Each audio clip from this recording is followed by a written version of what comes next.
the mistakes, failures, setbacks, defining moments, the historical relevances, all these things that people allow to limit them, all these things, the pain in your life will never stop you. Go study history. It'll show you human nature. Pain never stops anyone. Setbacks, failures, and mistakes never stop anyone. Our greatest of all topics, subject matters, and experts all have it. What do they all have in common, though? Oh, the desire that they must be what they can be. They lack no commitment. They lack no faith. And so I start with the premise that we together are going to work on the commitment side, and then we're going to reduce the mistakes and reduce the time that we spend in the pain and the struggle, because problems and solutions are given at the same time to us. Humans create a lapse of time between a problem and a solution. So wouldn't it stand to measure that the faster you can find the solution within the problem, the greater the advancement will be according to your definiteness of purpose.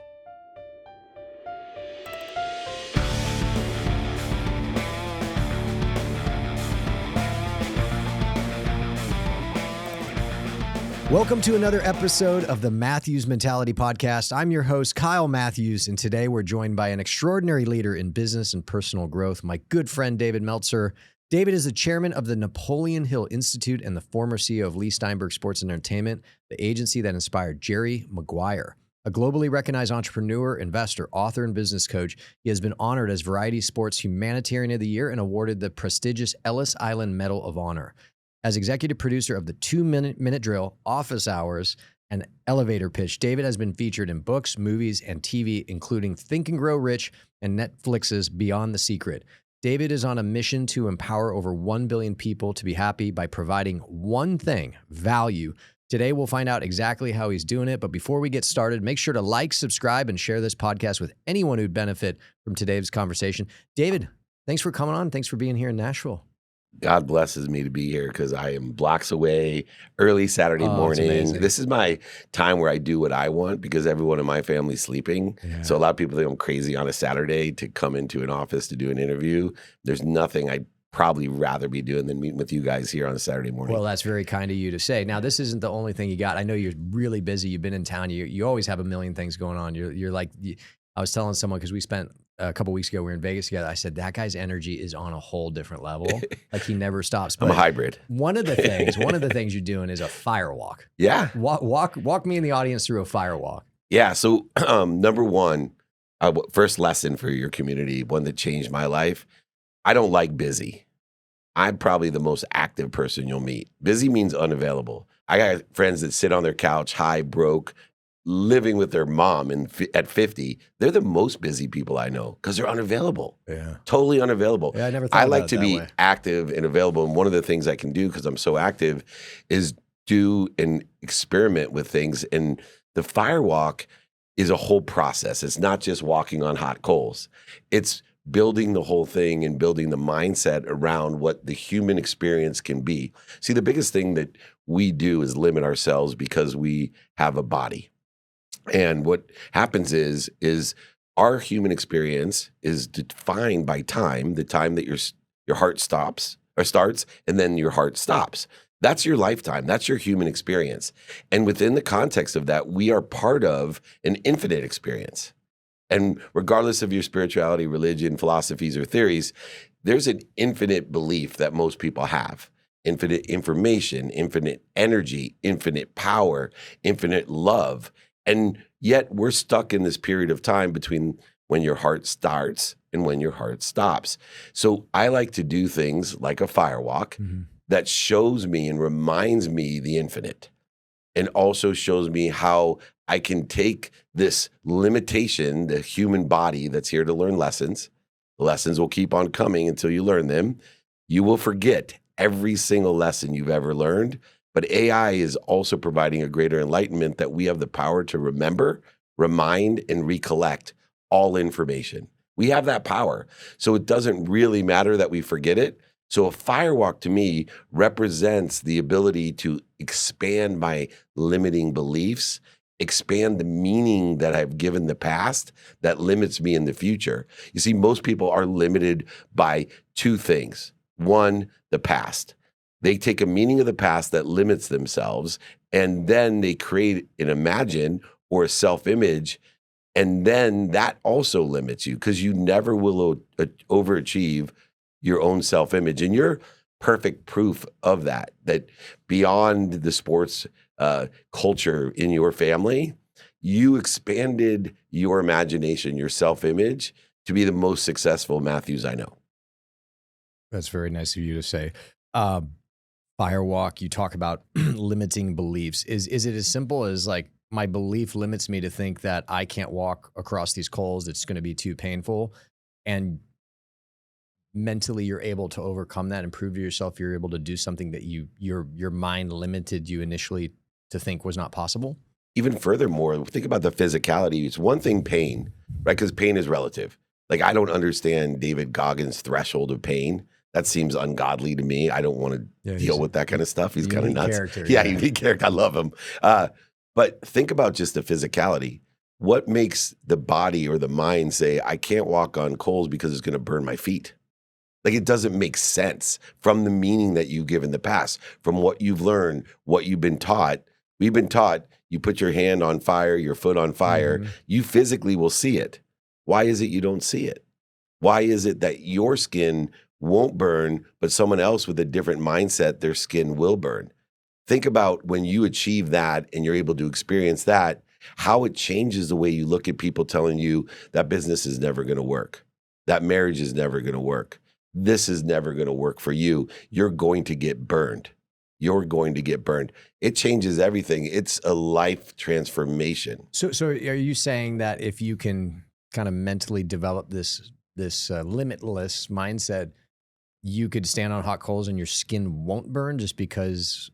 You can walk on hot coals because your skin won't burn, correct? Because of you are part of a whole. You are a cellular structure. Your cells are yourselves. In fact, I was talking about my concierge doctor that studies my blood and my individual cells under a microscope, powerful microscope. And he shows how yourself is your cells and that they represent everything. And everything has these different electrons, neutrons, and protons, and that we can, as one with fire and heat, stop it from actually burning us. The same way you see people do these humanly impossible things, or they seem to be humanly impossible to us, but they're not to them. We have the same body. Why can't we do that? Let me ask you, how did you develop this mindset, this mentality, this limitless, I'm in control, and whether it's not getting sick or not getting burned, both metaphorically and in reality, like when and where did this come from? So it started with the biggest transformation or expansion in my life. Most men go through a transformation called a quantum shift between 38 and 46, women 28 and 36, ironically, most. And for me, men are always a little behind the curve. Well, we're right? Inferior beings. Let's just be honest, which is fair. But where it becomes very interesting is that in the quantum shift, we are able to change and expand and transform into the infinite side of things. So for me, losing everything, over $100 million, went bankrupt in 2008, very real estate relative. It forced me through that to have faith. Think about faith. Faith is when there's no evidence or the evidence is contrary to where you want to be or better, and you still believe that you're supposed to be there and you can get there. That's what faith is. And what you believe in order to have that faith is critical. So for me, what started it was just plain faith that I was protected, promoted, loved, and perfected by what other people saw as something that was insurmountable. Most people thought that was the end of Dave Meltzer. Lost over $100 million, went bankrupt. I had to tell my mom I lost her house. And as you know, I grew up with 6 kids, broke with a single mom. And she literally, only reason I wanted to be rich was to buy her that house. And she wasn't even fazed by the fact I lost her house, by the fact I lost all my money. In fact, she was the one that told me, son, you just believe in the wrong God. You have the wrong faith. You're protected, promoted, loved, and perfected. I can't wait to see where you grow from this, what you become from this. It wasn't a punishment as I saw it. And so for now, 18 years later, as I sit here through that transformation, I've been practicing utilizing one thing, the certainty of tomorrow. There's only one certainty of tomorrow. In that, remember, human experience, heart starts, heart stops. It's time. Between the time my heart starts and the time my heart stops, in the human experience, I'm given 24 hours a day. Mm-hmm. Every single day, except for the last day, I'll be cheated, and so will you. But under that perspective, I started to say, well, how much time am I going to spend in dis-ease? How much time am I going to let my hot coals burn my feet? Is it going to be minutes and moments, or is it going to be seconds and milliseconds or microseconds? Same thing we were talking about, just playing dis-ease in the physical form, a sickness, COVID or whatever. I'm sure I never got COVID officially. I've never tested positive. I tested 100 times. Sometimes they rubbed the outside of my nostrils and pretended to test me. Sometimes I think they took a sample from my brain. And I'm sure anyone that got tested by COVID always wondered how there was such a wide variety of testing. But more importantly, I believe that I probably got COVID 1,000 times because of my lifestyle, but it was just for minutes and moments. And whether it was vaccines or whatever else I was taking, I think it impacted me because I have such a stronghold on identifying the clues of dis-ease, the patterns of dis-ease, and then making physical, mental, spiritual, and emotional choices to shorten the distance of resistance. So how do I do that? I seek wisdom, number one, which is usually by asking for help, and two, having faith. I don't dwell in the negative. I wrote a book called Connected to Goodness that has a thing called Cancel, Clear, Connect in it. And for your community, I will sign, send, pay for shipping, pay for the book to everyone in their community if they email me, david@dmeltzer.com, put it in the notes, share it with your friends. Anyone out there, I will sign, send, pay for shipping and my book to teach them this one thing. That when your mind, body, or soul thinks of something negative, says something negative, does something negative, feels something negative, or believes something negative, say out loud, and if you can't, say it in your mind, cancel.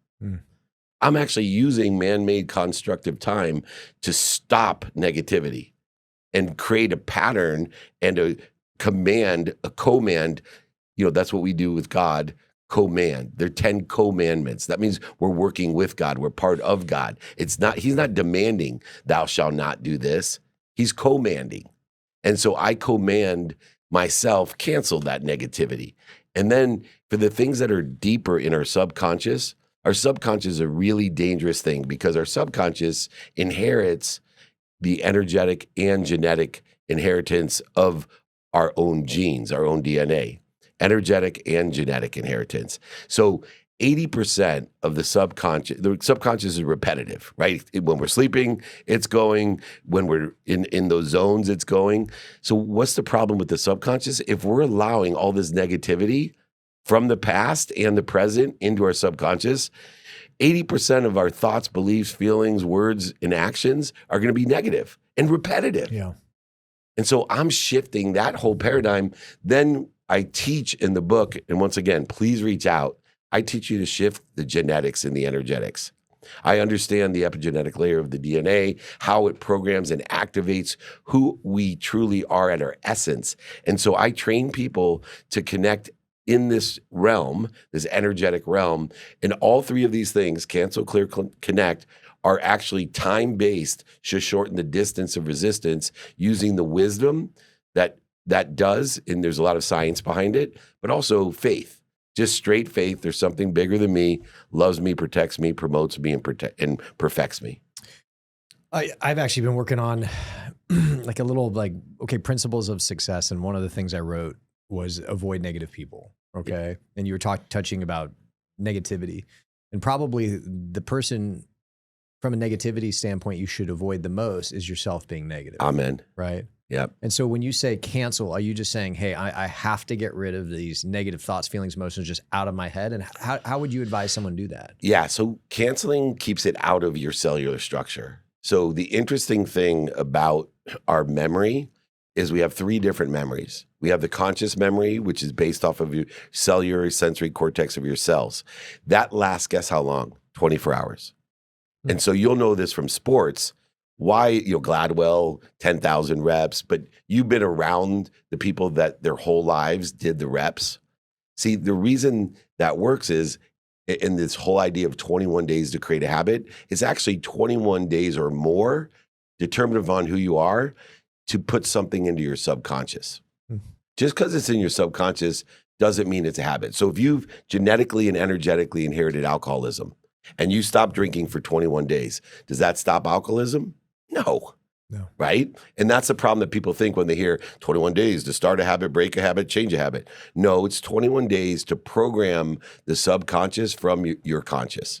So if I'm stopping all the toxic people, ideas, thoughts, beliefs, feelings, actions by saying cancel, or by humanly when I'm doing something bad, stopping it, turning around, not going into the bar, not going into the places, not hanging out with the people that I shouldn't be hanging out with, I'm actually now controlling only positive information into my subconscious. Now I'm shifting that 80% to 79 to 78. So now I'm getting the exponential benefit because my subconscious is telling me, you're the man. You can do this. Go walk on that fire. You have plenty of time. You got so much energy. You're just interfering with it. Now, the more that happens, the more it's talking to the epigenetic layer, the activator of our genetics and energetics. It's a code. It's the one thing that in the realm of AI, I question if we're AI or not, because we are a code. And so it's very, very interesting. I tried just to enjoy the human experience without worrying whether I'm a computer or not. But needless to say, I'm enjoying myself. But you can see, so now if I have things that I can't get rid of, not just toxic people, but ideas that I wake up every morning worried about something, I know it's in my subconscious. So now I continually program myself to clear the subconscious of the negative thoughts, not cancel it. Because it's in there, I got to clear it. So I'm making a commandment to clear. And then if there's deep-seated things, I unfortunately, like 1 in 4 men, was molested when I was 9 years old by a relative, repeatedly, by the way. And I have had, I'm going to choke up, but issues with that. Why? Consciously, I cancel it if it comes to me. Subconsciously, it's dissipating, but it's in my code. Sure. And so I have to do energetic work. I have to do things at a different realm. I've sought great gurus and shamans and wise people to help shift this energy. And we see that with extraordinary people like Bob Parsons with GoDaddy, who had PTSD from being a Vietnam vet, and has utilized all types of great healing in order to facilitate his expansion of his own self-image. You had touched on faith, and I was going to ask you, when you went bankrupt and lost $100 billion, you said that's when I think found faith, but I don't know. It seems there's a lot of people that if that had happened to them, there'd no recovery, or they would never be the same, let alone almost like an evolved, improved version of yourself. Did that almost happen to you? And then it's like, in talking about what happened to you when you're 9, I meant multiple moments. Obviously, there's the money side. You've had these things happen to you as in terms of framing. How did you kind of dig deep and find the ability to bounce back and actually not let that kind of dictate the rest of your life? Blessed to have, number one, the mom that I had. So as different things happened that were challenging and painful, my mom always made my purpose greater than the pain. And so I've always been purpose driven. It started with just wanting to buy her a house. Why did I want it so bad? Even more than my siblings, because I love my mom so much. I watched her. I have a thing, you're either taught or caught. Right? It was on the show. And so you might have even said it, but I loved it. Yeah. That I thought so. It's funny, I had some people over from out of town yesterday for dinner, and I was actually literally saying, there's this concept of being taught versus being caught. Knowledge. My mom tried to teach me a lot. She's a teacher, 2nd grade teacher, principal, right? Sunday school teacher. But you had to catch the teaching. But I had to catch. And I caught that. And then I also was blessed to catch my wife. And so when my basement had a basement, my mom literally told me, like, I was so terrified what was going to happen when I told her I lost everything and her house. And she smirked at me. I thought she would break down crying. There's an old show, Sanford and Sons, Elizabeth, I'm coming, Mhm. and my perspective was so off. And I literally told her I didn't believe in God. And she smirked at me and said that. You believe in God. You just believe in the wrong God. You are protected, promoted, loved, and perfected. And this is going to send you on a path. And pain is the present path. It will prepare you for a different path. And if I can get more people in my mission of empowering over 1 billion people that to understand pain is an indicator that you have a better place to be, a better position. And then you have to teach time because things happen so slowly and then all of a sudden. Yeah. And that's a main agree. lesson I teach people. It's true in business. It's true in life. Like it's you're a 7-year overnight success story. Because Yeah. like for the first 6 years and 11 months, it feels like nothing, and then it feels like it happened overnight. But there was a lot of time and kind of a big swell behind the scenes, and then something kind of tips and it works. There's a lot of people who struggle to overcome challenges in their life. You've touched on two very major ones, but it could be a divorce, it could be a failed business, it could be they didn't get the job they wanted, or they got cut from the team. What is, from a practical sense, in your opinion? I know part of this, like, in your work today, you coach people and develop them, oftentimes probably driven by them having some sort of rejection or failure, and say, hey, David, help me out. Like, what are the best steps from a practical sense to get started on responding to adversity? Yeah. So number one, the general idea that the mistakes, failures, setbacks, defining moments, the historical relevances, all these things that people allow to limit them, all these things, the pain in your life will never stop you. Go study history. It'll show you human nature. Pain never stops anyone. Setbacks, failures, and mistakes never stop anyone. Our greatest of all topics, subject matters, and experts all have it. What do they all have in common, though? Oh, the desire that they must be what they can be. They lack no commitment. They lack no faith. And so I start with the premise that we together are going to work on the commitment side, and then we're going to reduce the mistakes and reduce the time that we spend in the pain and the struggle, because problems and solutions are given at the same time to us. Humans create a lapse of time between a problem and a solution. So wouldn't it stand to measure that the faster you can find the solution within the problem, the greater the advancement will be according to your definiteness of purpose. Notating again, in the equation of commitment is purpose has to be greater than pain. So I get people to understand their values and then create behaviors, practices aligned with their values in a definiteness of purpose, a divine direction.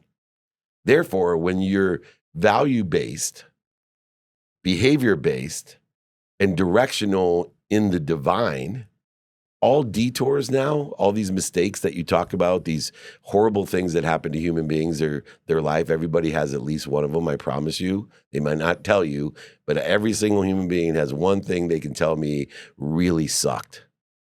And it causes a lot of interference and limitation. That now becomes divine too. Yeah, we talk about a lot on here, the difference of being victimized and a victim. To be victimized, it happens. That's that bad thing that can happen to you. Again, you touched on some, and everybody has, even if it's just to them, but generally speaking, a very valid moment that they can share, and where they were victimized, something bad happened, and anybody listening would be like, man, that sucks. But I've always said to be a victim is kind of a mental state that you choose to stay in because of that moment you were victimized. And, I think so many people struggle, again, they could be big victimizations, like what you touched on, versus small. Oh, I got passed over for promotion, and it paralyzes these people, or it stops them in their tracks. And so many, it sounds like so many people get stuck in this rut and they don't know how to almost kickstart their life. Which is so interesting, because one of the things that attracts me to hanging out with you is that I find it fascinating that most people in the world wouldn't understand how you're successful in what you do. Because most people, as much as they look at me saying, how did you survive that? Like, I couldn't imagine losing that much money and I know what it takes and what it feels like from running Lee Steinberg and working with Warren Moon and representing the Pro Football Hall of Fame and all the things I've gotten to do in sports, like I understand, but I'm sure couldn't imagine the amount of expectation and pressure. Like for me, it was money. Like I thought I was Midas. People identified me with money. I identified me with money. I know that when you were at USC, people identified you with football. Yeah. And to not make the NFL was equal to energetically me losing everything because you lost your identity at a young age. Mm-hmm. And so to be able to take the lessons and the commitment that you learned to be who you were at USC and move it into a different subject matter, topic, and expertise has created an amazing amount of abundance and will, in the long run, the Kyle Matthews brand will be known as well as your brothers and your dad and your grandfather in a different space. And probably economically, you'll do better than all of them if you're not already. Yeah. Especially your grandfather. Yeah. Well, because I know how much they paid back then. Yeah. Well, it's a funny story. Not to Bobby Bell told me he made $8,000 a year and had to drive a taxi. My grandfather played for the 49ers, and my grandmother, and they had 5 kids, and he couldn't support his family on the salary of 5. And so he played 5-6 years for the Niners, and eventually he said, there's more money in business. And then he actually worked his way up to be the CEO of a big public company. But yeah. That absolutely was, and I've talked about it on this show and in talks, and I don't shy away from it. Yeah, I felt like a failure. Yeah, and people are like, oh, that's not fair to you. It's like, I hear you, but like that's what I felt. And you can't have all the upside and none of the downside. The upside was I used that as fuel where like I'm not going to be a failure, and yeah, it's not going to be football. It's going to be this real estate thing. Like I am going to be successful, and I'm not going to have failure attached to my name. And that was outside of, in addition to financial security and providing for family and, all the normal motivations that I think most rolling people out have. of bed without completely being in pain. Yeah, exactly. Yeah. That's an upside to your career ending shortly. But even then, I look at that side when my career ended at the same time. I got robbed there. Even to this day, I didn't play in the league, and I still roll out of bed with pain. I'm like, what is going on? I think they just call that age. Yeah. But no, it was a huge a driver for me, and it sounds like that moment for you, kind of going bankrupt. And what have you seen are the most common characteristics in people who you've come across, whether you coached them, they're friends, or they're people that you've met in all your travels, all your speeches, everything, where they really responded well to that adversity? And then what do you think is the most common reason why people don't? Consistency. Yeah. People talk the talk, but don't walk the walk. They think about the extra mile, and they'll give me the extra mile. What does that mean? And you've seen this on the football field. They go the extra mile every once in a while. For the big play, for when the practice, the big team, they go the extra mile every once in a while. Then they use that to justify why they are not where they want to be. It doesn't work. It doesn't work. It's the empty mile. And that's why time for me is so important. I am probably the most consistent person that you'll ever meet. I have non-negotiable behaviors that are aligned with where I want to be or better, and I become an expert at prioritizing negotiable behaviors, circumstantial behaviors. Half of my days, non-circumstantial. I've taken all the uncertainty out of half of my life because no matter what, I'm going to sleep a minimum of 7 hours. No matter what, I'm going to spend an hour on my health. No matter what, I'm going to spend an hour with my family. No matter what, I'm going to spend time on my finance. Every day, 7 days a week. It's Saturday right now. I'm doing what I do non-negotiable. The irony is, beyond your sleep and the non-negotiable active awake behavior, I have 12 hours a day to do whatever I want that is circumstantial.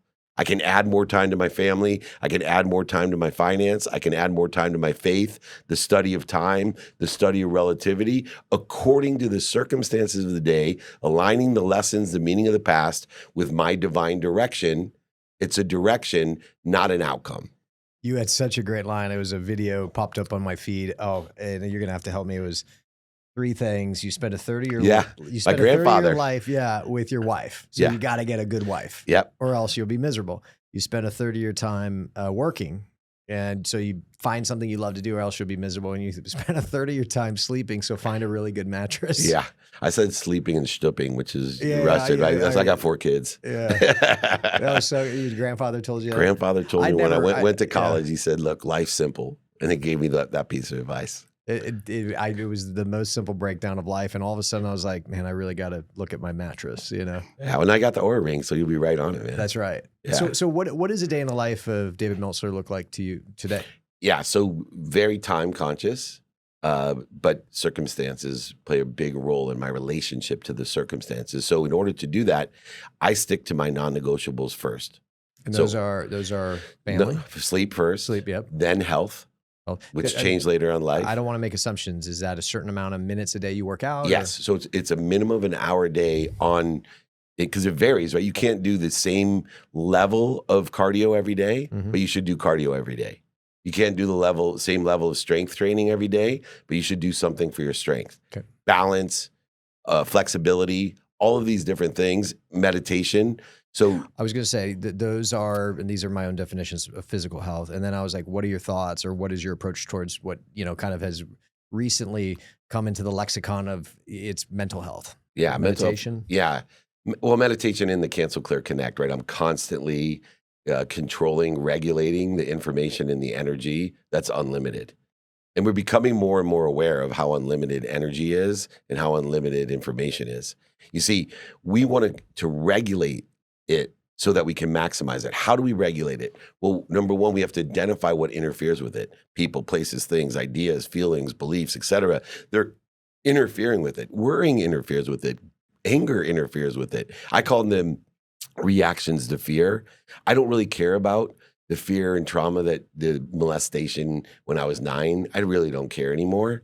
What I care about is how am I reacting to fear that was relative to that. So I look for the need, when I have a need to be offended, that's a big part of my inheritance. I just can't help myself. Need to be offended. Yeah, I have a need to be offended. There are people like that. Yeah, and it's I've never inherent. heard it put like that. It's so good. There are people who they seek out being offended. Yeah, that was me. And I would do good things almost so I could feel offended. Like they didn't appreciate me. Yeah. And so I had to get rid of that. The need to be right, that's an obvious one. The need to be separate, inferior, the need to be superior, the need to be angry, upset, guilty, resentful. All of these things I started studying. And I'm shortening the amount of time. So when I identify the clue, oh, you got to need to be offended, that's a pattern. Let's stop, cancel. And so I utilize my time 24 hours a day. I call it being a student of the calendar. There's a mathematical equation to luck. And I'm going to give it to everyone. And it's really simple, but I guarantee it works. What you pay attention to.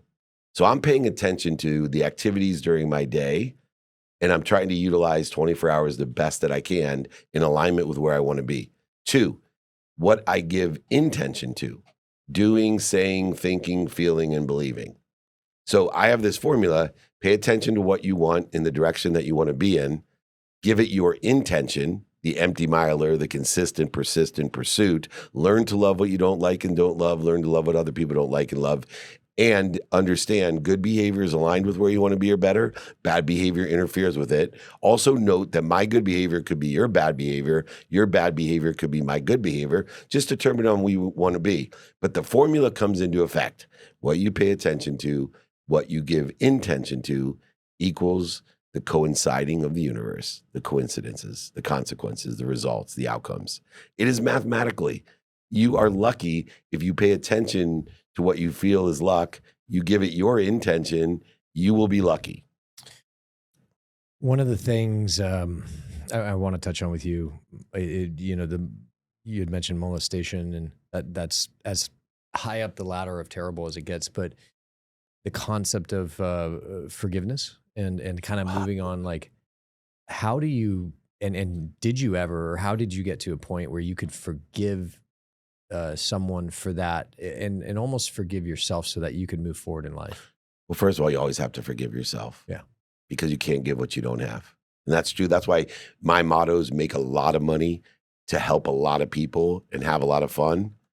You can't help other people with money if you don't have it. Yeah. So I put it first. I can't. So forgiveness to me, I've studied for 10 years something called the Course in Miracles. And I've worked really hard to define forgiveness, first of all. And I've simplified, as I always like to do things, because people learn them easier if I can make these simple Yeah. three things to No, be please, happy. Oh shit, I please. get to make money, help people have fun, I or love the bed, simple. the wife. Give me the simple definition of forgiveness. Forgiveness is forgiving your perception of what other people think, and forgiving other people for the perception of what you think. Understanding that that's what causes us to have these interferences. And so I forgive myself because in the realm, that activity happened and I survived. But my bigger concern was my perception of what other people think, or the perception of what they think I'm thinking. And so I went through this thing about, I can't tell my mom. This will destroy, at 9 years old, we have no money, 6 kids. If I tell everyone what's happening, it's going to ruin everyone's life. Everyone's. That was just a perception of what other people think, and my perception of what they think I was thinking. And it's a simple thing to forgive.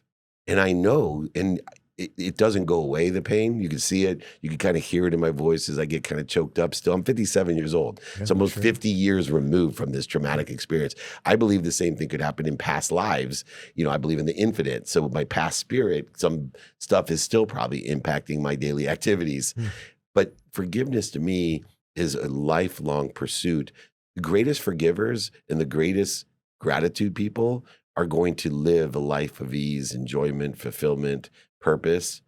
Because if you don't, you are accelerating the interference. You're the victim, not the victor. And so I study forgiveness alongside gratitude, incorporating this idea of accountability. So accountability is the regulator of human experience. Remember, I told you, we're here. The rules of life are you're given a body. It's given to you to learn lessons. You're going to learn lessons and keep on learning them. They'll keep on happening until you learn them. You'll forget every lesson you ever learned, but you have the power to remember it. And so within that context, forgiveness allows us to continue to remember, remind, and recollect the lessons without stopping us from the progress that we want to make in the divine direction. And it creates more detours than divine detours.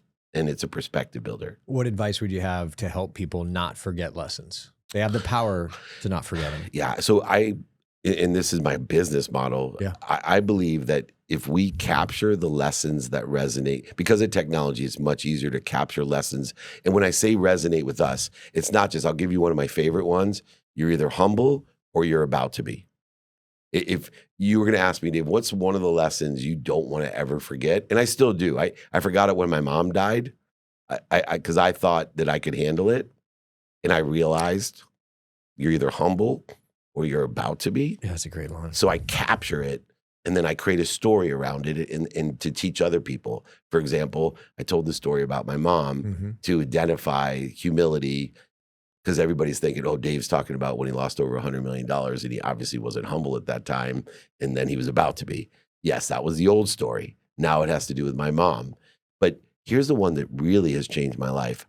I capture lessons or things that bother me. So when someone says something that I totally disagree with, or it causes anger in me, then I take my hardcore disagreement and I go and do research on why am I feeling that? It's just an idea. It's just my perceptions of what someone thinks, or I think that they think about me. And so I use forgiveness in order to effectuate this great capture and story.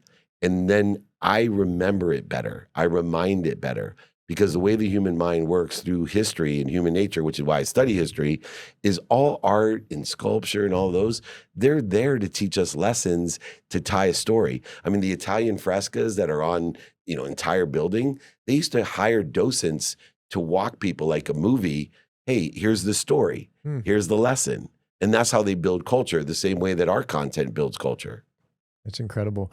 You had, you were talking about like the need to be offended, and it's like when someone has a different opinion, it almost makes you like, it's offensive. Oh, my wife gets offended. Don't talk politics in front of my wife, right? Yeah. And I'm living here going, why are we wasting energy? Yeah. Why not appreciate our differences? Use all that energy to ask questions. Why do you think that? What does that actually mean to you? How does that impact your life?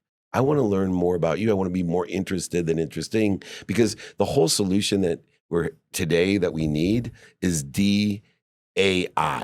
We need diversity. We need inclusion. We need equity of opportunity, but not equity. Mm-hmm. Look, as far as I know, I'm the only one of billions and billions of people that has this. That means I'm not equal. I'm different. So in the aspect of that, why aren't we teaching people to appreciate our differences? Because if we can learn to add value, that means appreciate. You're in real estate. As far as I remember, if a house goes up in value, it appreciates. Yes. So if we would appreciate our differences, it would go up in value instead of down in value. And inherent in the duplicity of the equity side of what we're teaching people, we're not equal. So we're creating a counterintuitive, counterproductive, conflictual idea. Instead of teaching the empowerment of appreciation, we're creating an empowerment of separation, because it's impossible to be equal. Yeah, the concept of equity is everybody is equal, everybody's the same. And to your point, everybody is unique and therefore by definition different. Yeah, and right? let's appreciate it. Let's appreciate it. Let's celebrate it. And give equal what opportunity. What did the A stand for again? A, appreciation. Appreciation. Yeah, diversity, appreciation, and inclusion. Not diversity, equity, and inclusion. Yeah. What would be a first step for someone listening to, gosh, we've covered so much. I don't even know how to kind of frame it into a bucket of like adjectives or acronyms. Like there's so many, to take that first step in, I guess. Transformation, expansion. Yeah. The first step is to take inventory of your own self. And so I teach people to learn and take inventory of their own skills, their own knowledge of who and what, and their own desires, their own emotions. Can I ask, like, what does that mean? Does that mean literally like writing a list down? Yeah. Of here is what I think my skills are. Here are who I think the people I know are. Yeah, and these skills can be soft and hard skills. Okay. And I think they're very important because of the enormous amount of opportunities, options, and touches of favor that we're given. And that if we don't know our own skills, our own knowledge of who and what, and our own desires, we can't align it with what's doing well today, what's stable today, and what I think is going to be doing well in the future. And this doesn't necessarily mean just business. Mm-hmm. Obviously, I use it in real estate all the time. Yep. And I have a whole bunch of strategies that have been evolved from the $100 million I lost, because I continually take inventory in that with not just my own person, but even my businesses. What are the capabilities, the skills of the business? What's the knowledge base of the business, of the who and the what? And what are the desires of the business, the collective consciousness?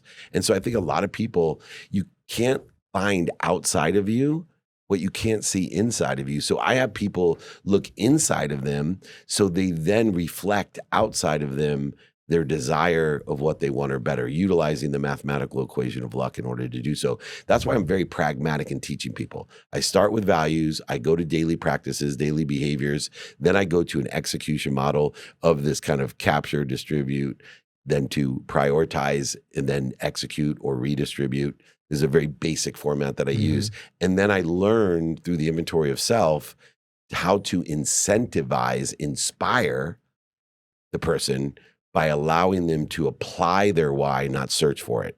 You see, if you know what you want, who you can help and who can help you, how best to use the 24 hours that you're given every day in order to effectuate the divine direction, and learn to prioritize from that, because now you know what's important, and utilizing urgency as a subset according to the circumstances of the day, we now, instead of living our lives, like Napoleon Hill says, 98% of the people on earth live their life as tubes.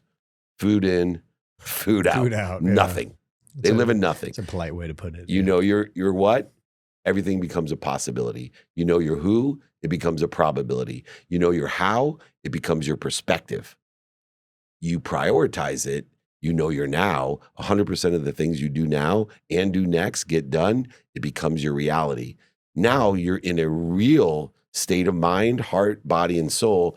You can apply your why by shortening the distance of resistance instead of searching for what you think is your why, when it's really you're searching for your what, your who, your how, and your now.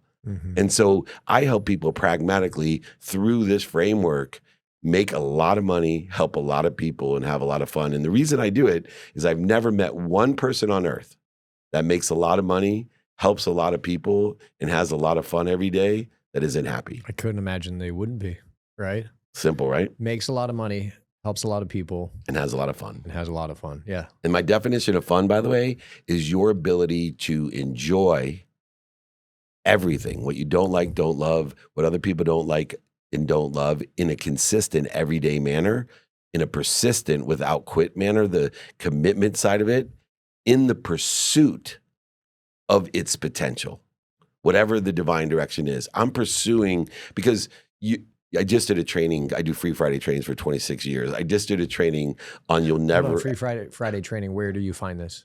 So you, email me and register. We have over 100,000 people registered. We do a Napoleon Hill training on Wednesdays as well. You can reach out. It's on every format. So if you're on my LinkedIn, TikTok, Instagram, it goes live every Friday as well. But there is a registered seminar that we produce as well. But if you're chasing more, you'll never get it. There's always more. That's the definition of infinite. Yeah. And so many people are chasing more instead of, I'll be happy when. Ask yourself, for the sake of what? I'll be happy when I make $1 million. No, I'm going to make $1 million for the sake of. Your whole life will change. There hasn't been a show that's gone by where I haven't asked the guest, hey, point us in the direction of a course. Give us a book that could help, like from a practical skill standpoint, help the audience. But you already touched on it. Talk to us about the Napoleon Hill Institute. I know it's a big thing to you. Yeah. Give guidance to the audience why they should check it out and what they might be able to learn in addition to the books. Napoleon Hill in the 1930s was the seminal grandfather of personal and professional development. What he wrote in Think and Grow Rich, which when I read at 19 changed my life. And I used to joke every time I read it, I made another $1 million. But it's beyond Think and Grow Rich. Outwitting the Devil changed my life at 57 when I read it. His family. That one's not as well known. No, right? because his family and him, because of the controversy. They sat on it, right? They sat on until 2010. Because they were afraid, because he explains what we're learning today. Education, politics, healthcare, all the facades that people are fighting for today to change. He predicted, he even said, this is in 1930s. He said, smoking is going to be the number one thing that causes people to drift in their life. That it is the biggest interference. If you smoke cigarettes, and this is before any science back then. Oh my God, and everybody was. Why did he say that?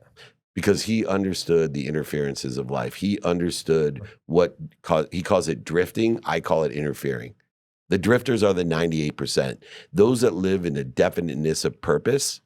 And so all the greats, Tony Robbins, Dr. Wayne Dyer, Bob Proctor, Earl Nightingale, all of the greats that I learned from, all learned from Napoleon Hill and continue to do so. So when I was tapped to be the chairman of Napoleon Hill Institute, to worldwide amplify using my knowledge of the traditional way people learn, because I'm right in that age group, right? I was blessed to be in technology in 92. I've been in technology a long time, but I'm old school. I didn't have a phone. I didn't have a color TV.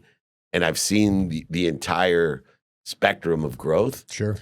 I think I was tapped. My calling was to revitalize the greatest information that we've received for the way we work here in America. The mindset, heart set, and handset. The masterminds that I do, I just did the Masters Mastermind. A lot of people still don't even know what masterminds are. But everybody that comes is like, holy shit. Because it is the core. There's also the 17 success principles, and there's how to sell through life. There's also an operating system that we're going to be publishing that's in a manuscript that was hand typed. So there's probably more information from Napoleon Hill that I'm finding now that I'm the chairman that we're going to revitalize worldwide, because he didn't have the access to the whole world. I can post a video and get access to more people than Napoleon Hill. Think about how many interviews I did at office hours. 72, by the way, in case you weren't counting.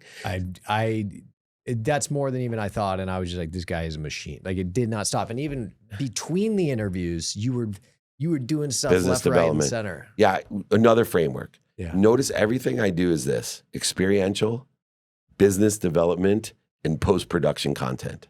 So at the Masters, I wanted to have this great experience, right? I like to have fun.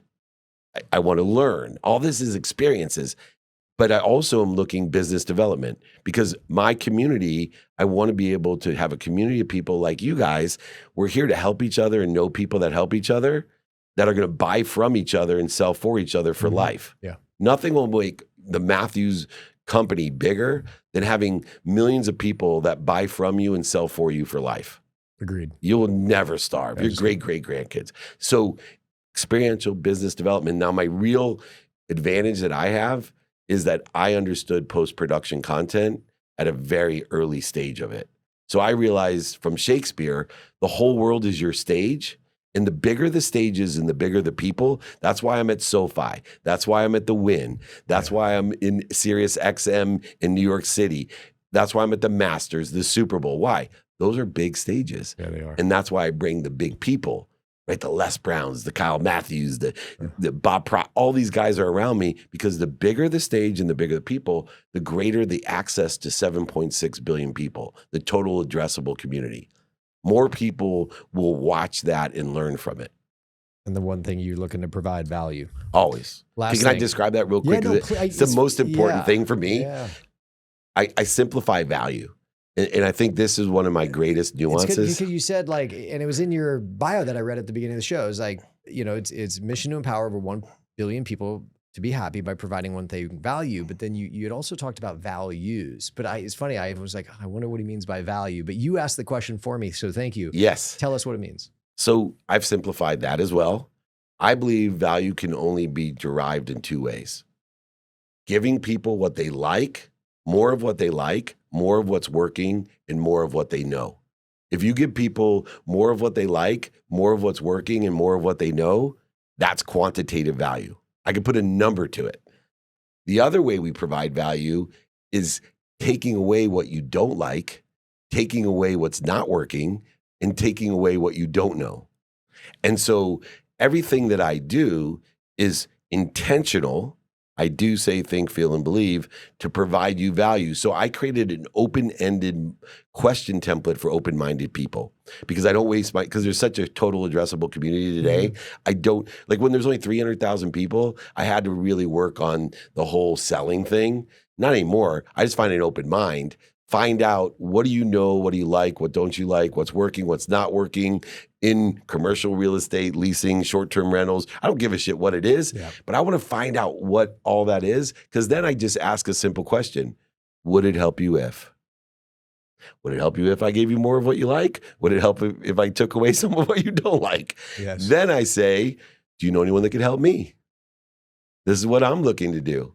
And you see how this simple little format, along with my book, if anyone wants the open-minded, open question guide, I will send it to them, david@dmeltzer.com as well. This template will make you millions of dollars. Yeah, and it's the simplest way that I teach people to quantify and articulate quantifiable value to exceed what you're asking for. I call it the 120 rule. If I offered you $100 and said, look, give me $20, Kyle, I'll give you 100.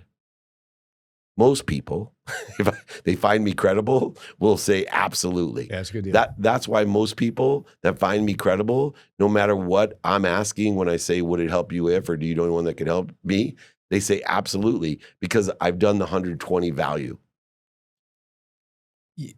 Do you know of anyone who could help me? I was just, again, I have a bad habit of looking through so much through the lens of commercial real estate. Yeah. Professionally, that's where I've spent, most of my life. And we were always taught, and even then I was so bad at this, it was ask for a referral, like, hey, write down the name of someone who might be able to use my services. I found that people, this is my opinion, it's just an opinion, I can't prove this, but people are actually much kinder and much better than on average we give them credit for. And I think an overwhelming majority, in all the sign of probability, 99.99%, have an inherent desire to help people. Yeah, well, you're nailing it. Most people cheat people. And unintentionally because they don't ask, do you know anyone that can help me? Remember, I'm also asking you in a more subtle way. So if I asked you, hey, do you know anyone that can help me? I need a ride to the airport. You may say, Dave, I can give you a ride to the airport. I used to be afraid to do that. But then I realized one thing. When somebody asks me to do something for them and I'm capable of doing it, nothing makes me feel better. Yeah. And why would I cheat you?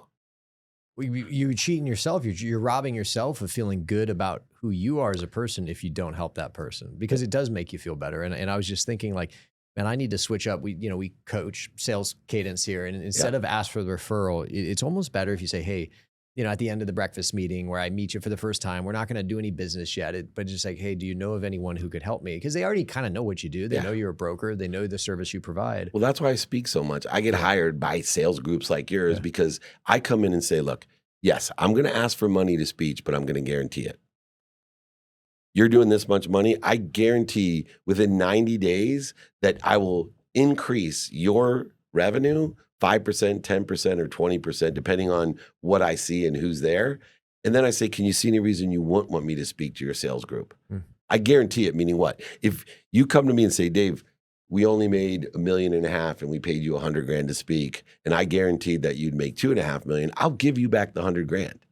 And I do this in charitable events. I got hired by Boy Scouts of America. They were looking at me and Mike Tirico. First question I ask is, why do you want him? Well, because he's a big name. Yeah, big name. Yeah, sure. And so I was like, yeah. And they said to me, he's bigger than you. Why are you more expensive? Because he was 50 or 75 and I'm 100. They said, well, because he's bigger name. Why are you more expensive? I said, well, what's your reason? Do you need to sell tickets? Because if you're selling tickets, hire Mike. Right? Because that's where you need a big name. You want Magic Johnson? He's going to sell more tickets than David Meltzer. Yeah. But what's your purpose of the meeting, of the annual meeting, 7,000 Boy Scout leaders? To raise money. Oh, interesting. I said, well, here's what it is. Pay me $100,000. What'd you raise last year? They said $1.2 million. I said, I guarantee I'll raise you over $2 million this year. You will raise, I guarantee it, or don't pay me. And they're like, really? And then they said, well, we only have a budget of 75. I said, I'll take it. Yeah. It's more business. Right. Last thing. And I did it, by the way. And did you raise Yeah, way more. Very cool. And that's a great, but I would have sold more tickets than Mike Tirico. No, it's the tickets showing up, that might be the name. And people appreciate when I'm honest about it, right? Like, hey, I love when people come up to you and they probably do this to you. Hey, sorry, I didn't know who you were. Yeah. I'm like, yeah, you and about 7 point whatever billion people don't know who I am. Yeah. That many people don't know who Kim Kardashian is, believe it or not. Billions of people don't know who she is. I wish less people knew who she was. I don't know her person. Well, remember, the people that know who she are, that's their frequency. Yeah. She's protecting us. Yeah. It's a different crowd. Last takeaway, or last kind of, takeaway for the audience. Any advice you'd give them, as we kind of wrap up the show? Anything? Yeah, I think kindness is underrated. So my advice always is to think about kindness in an extended version of yourself, meaning don't just be kind to your future self. Do good deeds. And you mean that like... forgive, be grateful, be accountable, be inspired. And in the short run, nothing stops an attack more than kindness and generosity.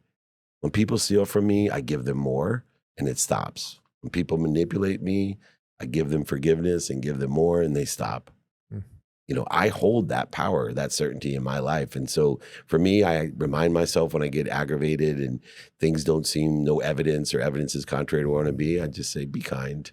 Be kind to your future self. Don't counterattack. Just stop it right here and move on. And so many people I coach, I've changed their lives by teaching them to stop, to drop down to center, to breathe, get an ease, and roll back into your divine direction instead of accelerating in the wrong.